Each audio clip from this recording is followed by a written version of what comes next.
co-powered by Techno.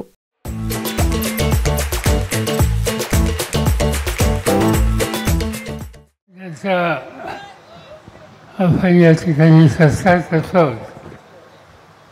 Sushil Kumar Shinde जिल्ह्याचे ज्येष्ठ नेते विजयसिंह मोहिते पाटील, काँग्रेस पक्षाचे महाराष्ट्राचे नेते बाळासाहेब थोरात, राष्ट्रवादी काँग्रेस पक्षाचे राज्याचे अध्यक्ष जयंतराव पाटील,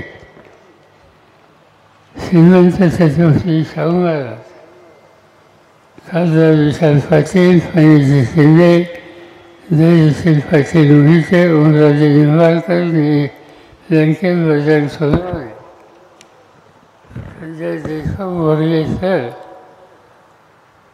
माजी खासदार रणजितसिंह मोहिते या ठिकाणी व्यासपीठावर उपस्थित असलेले काँग्रेस पक्ष, राष्ट्रवादी काँग्रेस पक्ष, शिवसेना, अन्य मित्र पक्ष या सगळ्यांचे सहकारी आणि मोठ्या संख्येने उपस्थित असलेले आपण स्वतः महाराष्ट्राच्या अनेक जिल्ह्याचे आमदार बंधू भगिनींनो,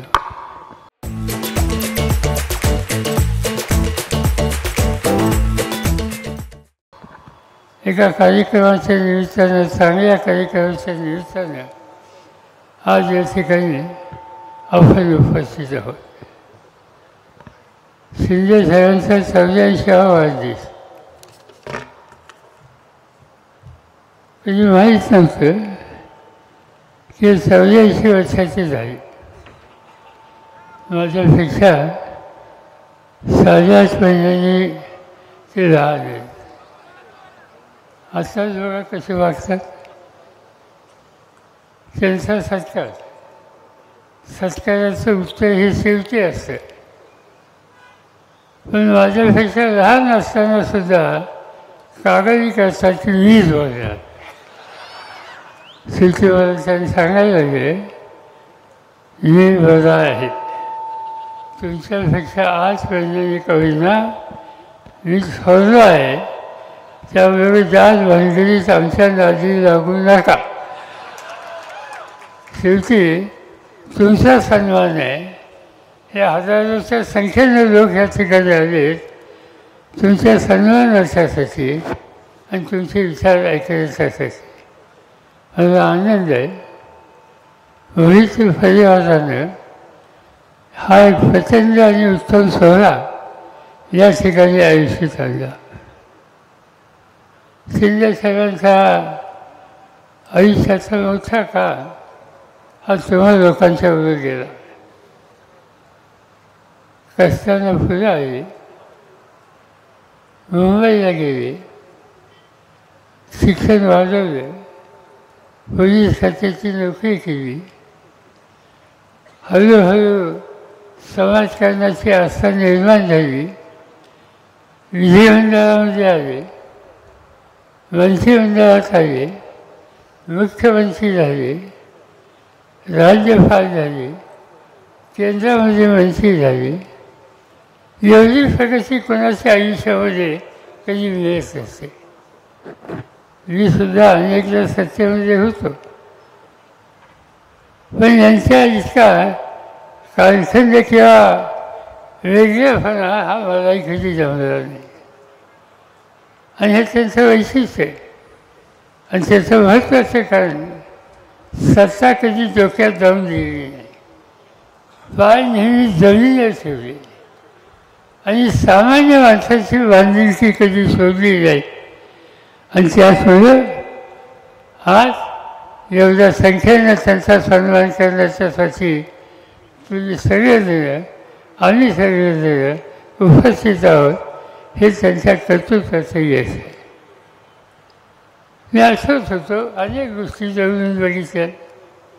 कधी नाटकात कामं केली, हा काही घरी साधा नव्हता. अनेक उद्योग केले. पुण्याच्या लॉ कॉलेजमधून पदवी झाली. पोलीस खात्यात सर्व्हिस मारायला लागली. एक दिवशी मी जाऊन सांगितलं की सुशील कुमारजी आता हा हाकी जे सोडा, आता खाली तिकडे चला. हाय एफएन खाकी पोलिसाचा युनिफॉर्म सोडून आता दुसरा युनिफॉर्म आमच्याकडचा करा. त्यांनी हो बोलले आणि आम्ही त्यांच्यासाठी एक जागा निवडली.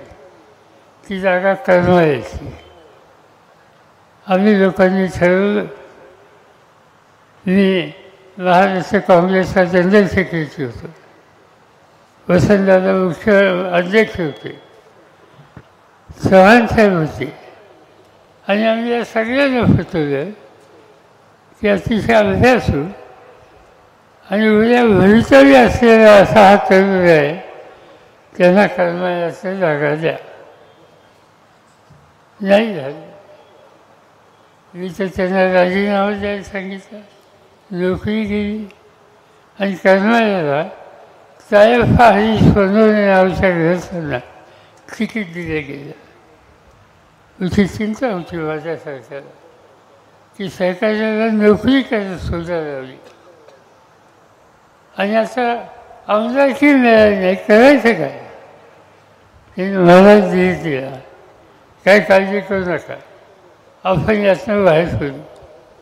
बाहेर पडायचं ठरवलं आणि दुर्दैवानं काही महिन्यात तायफा हरी सोनवणे वाढली, जागा मोकळी झाली.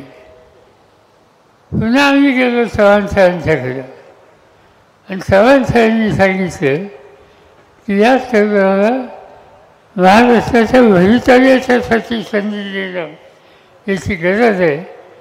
त्यांना तिकीट दिलं आणि ते आणि मी करमाळ्याला आलो. नामदेव दत्तावतीचे नेते होते. निवडणूक केली आणि तुम्हाला आश्चर्य वाटेल, नामदेव यांच्याकडे निवडणुकीची सगळी जबाबदारी होती. पक्षाच्या वतीनं 15,000 रुपये त्यांना दिले. निवडणुकीचा खर्च त्या रकमेतनं झाला आणि 2,500 रुपये शिल्लक राहिले आणि ते 2,500 नामदेवांनी परत केले. हे चालीचं होतं त्या काळाच्या नेतृत्वाचं पक्षामध्ये काम करण्याच्या संबंधी. आणि तिथून महाराष्ट्राच्या विधानसभेत गेल्याच्या नंतर हे गृहस्थ थांबलेच नाहीत. मला आठवतं आहे की वसंतराव नाईक मुख्यमंत्री होते आणि त्यांच्याकडे घेऊन मी त्यांना गेलो. मंत्रिमंडळात घ्या म्हणून. काय आमच्याकडनं काही झालं नाही, पण थोड्या दिवसानं त्यांना राज्यमंत्री म्हणून केलं. आणि तेव्हा जी सत्तेमध्ये गेली ते आमदार, मंत्री, CM, केंद्रीय मंत्री, राज्यपाल, पक्षाचा अध्यक्ष, पक्षाचा जनरल सेक्रेटरी, काय असेल नसेल तेवढ्या सगळ्या जागा या गृहस्थांनी घेतल्या.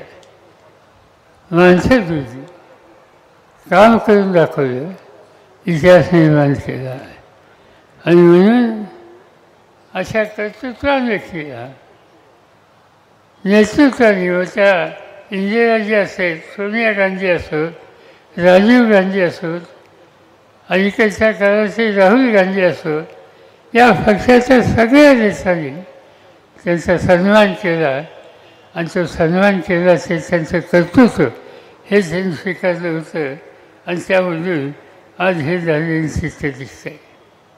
तुमचा तालुका, तुमचा जिल्हा महाराष्ट्राचा इतिहास निर्माण करणारा जिल्हा आहे. स्वातंत्र्याच्या चळवळीमध्ये अतिशय मोलाची कामगिरी करणारं सोलापूर शहर आहे. सोलापूर शहराच्या इतिहासामध्ये जे काही कर्तृत्व, शौर्य आणि त्याग हुशारपणे दाखवलं ते या देशाच्या स्वातंत्र्याच्या इतिहासाचा महत्त्वाचा भाग होता. आणि त्या सोलापूरचं नेतृत्व अनेक वर्ष सुशील कुमारांच्याकडे आलं आणि त्या शहराचा आणि त्या जिल्ह्याचा चेहरा हा बदलण्यासाठी सत्तेचा वापर कसा करायचा याचा आदर्श हा त्यांनी दाखवलेला आहे. ते आणि मी एका दृष्टीनं भाग्यवान आहोत.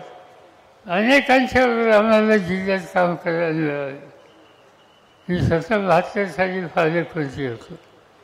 शंकररावजी मोहिते पाटील सर्वसामान्य माणसाला संघटित करून सामान्य माणसाचं नेतृत्व करून एक संस्थात्मक उभारणी कशी करायची असते याचा आदर्श मोहिते साहेबांनी त्या काळामध्ये केलेला होता. नामदेवराव जगताप व्यक्ती माणसं जोडण्याची कला असते, तेही व्यक्तिमत्व या जिल्ह्यामध्ये पाहिलं. मी त्या काळचा पालकमंत्री असताना जिल्ह्याच्या जिल्हा परिषदेचे अध्यक्ष विजयदादा होते. उत्तम प्रकारचं काम त्यांनी जिल्हा परिषदेमध्ये केलं. अब्दुल असतील, विठ्ठलराव शिंदे असतील, नामदेवराव जगताप असतील, अनेकांची नावं घेतली. ही माणसं सामान्य कुटुंबात आली, पण त्यांनी सामान्याचं भलं आणि सामान्यांचा विचार कधी सोडला नाही. आणि या सगळ्या लोकांच्यावर मला किंवा सुशीलकुमार शिंदेंना काम करण्याची संधी मिळाली.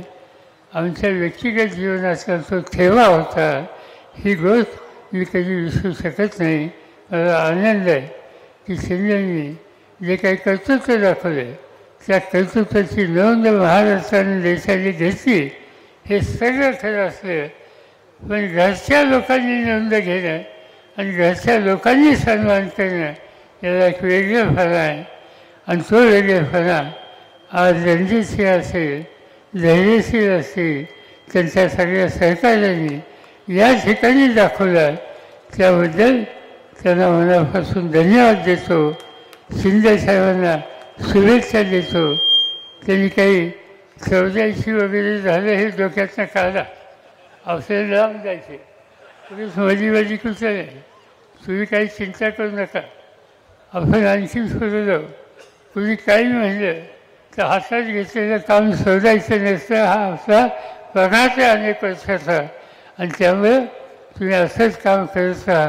नव्या पिढीला मार्गदर्शन करा आणि एक कर्तृत्वान नवी पिढी महाराष्ट्रात उभी करून यशवंतराव चव्हाणांचा महाराष्ट्र, हा महाराष्ट्र पुन्हा एकदा देशाचा एक महत्त्वाचा राज्याचा भाग आहे हे दाखवण्याची खबरदारी नवी पिढी घेईल. त्या नव्या पिढीच्या मागं तुम्ही, मी आणि अन्य सहकारी हे कटाक्षाने त्या ठिकाणी उभा राहू, एवढंच या ठिकाणी सांगतो. आणि त्यासाठीच तुमची प्रकृती उत्तम राहावं, तुमच्याकडून लोकांची सेवा करू, हेच या ठिकाणी सांगतो आणि माझे 2 शब्द संपवतो. को पावर्ड बाय टेक्नो.